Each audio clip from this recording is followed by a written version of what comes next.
நீங்கள் கேட்டுக்கொண்டிருப்பது நுட்பம் கவிதை இணைய இதழின் நுட்பம் பாட்காஸ்ட். கவிதைகளும் குரலும் உங்கள் அன்பு தோழி ஜெயஸ்ரீ. பறக்கும் சுயமியின் பின்பக்கம். பால் வீதியை தொடும் பாவனையில் உயிரே பறக்கும் கழுகுகளே, நீர்மை மறந்த கொக்குகளே, கோழிகளையும் மீன்களையும் சுவைக்க தோன்றுகையில் மட்டும் தரையிறங்கும் சந்தர்ப்பச் சிறகுகளின் தேசியம் இன்னதென்று தெரியவில்லை. யாதும் ஊரே யாவரும் என்று பாடும் உங்கள் கீதம் மிக இனிமை. உங்களை அண்ணாந்து பார்க்கும் ஊர்க்குருவிகளோடும் பச்சை கிளிகளோடும் அவ்வப்போது சுயமி எடுத்துக் கொள்ளும் அழகு கொள்ளையோ கொள்ளை. ஆயினும் பெரும் புயலை நேசிக்கும் லாவகம் கற்ற நீங்கள் அடுத்த அடுக்கில் பாதையை கனிவோடு வணங்கி தன் திசையில் பயணிக்க காற்றோடு போராடும் இரண்டாம் சாதி பறவைகளை கண்டும் காணாமல் போவதோடு அவர்களின் வலசை பாதையையும் அடைத்து போகிறீர்களே. உங்கள் பாட்டை கொஞ்சம் நிறுத்துங்கள். அரசன் என்ற பதவி பறிபோகுமென அச்சமா? முதலிடம் மேல் அத்தனை மோகமா? சொல்லிவிட்டு செல்லுங்கள்.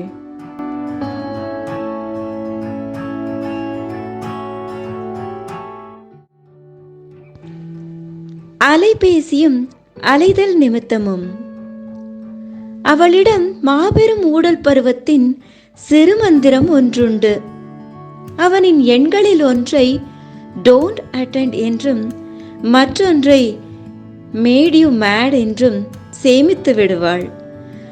அப்பொழுதெல்லாம் அவனின் அழைப்புகள் பல குவிந்தும் விடுபட்டு போயும் பேயாய் அலையும். இடது கட்டை விரலில் தொட்டு பார்த்து வலது ஆள்காட்டி விரல் தேய தேய அவற்றை தீண்டியே இரவை நசுக்குவாள். வலி பொறுக்காத இரவு ஜன்னல் வழி தப்பித்தோடி இசைஞானியின் அலைப்பரவலாய் நீண்டு அவன் தலையணைக்குள் புகுந்து அதிரக் கதரும். நீலம் திறக்கும் வைகரையின் வாசலில் இருவரில் ஒருவர் மன்னிப்பு நீரை தெளித்து காத்திருப்பர். ஒரு முத்தவாசல் கோலத்தில் விழுவதற்குத்தான் எத்தனை சுற்றுப்பயணம்.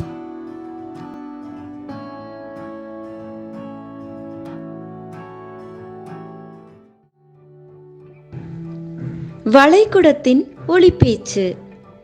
நாலைந்து நலுங்கல்கள் ஆனாலும் புளி போட்டு தேய்த்தும் பீதாம்பரியில் ஊறியும் இன்னும் மின்னிக்கொண்டுதான் இருக்கும். அந்த பித்தளை குடத்தின் வளை உழைப்பும் குளிர் குழைவும் அறிந்திராத நீ பழைய ஈயம் பித்தளைக்கு பேரிச்சம்பழம் என்று வாசலில் கூக்குரல் கேட்கும் போதுதான் ஓடி வருகிறாய். எனது என்பவை எடுப்பார் தேடி வருகையில்தான் ஒளிருமோ?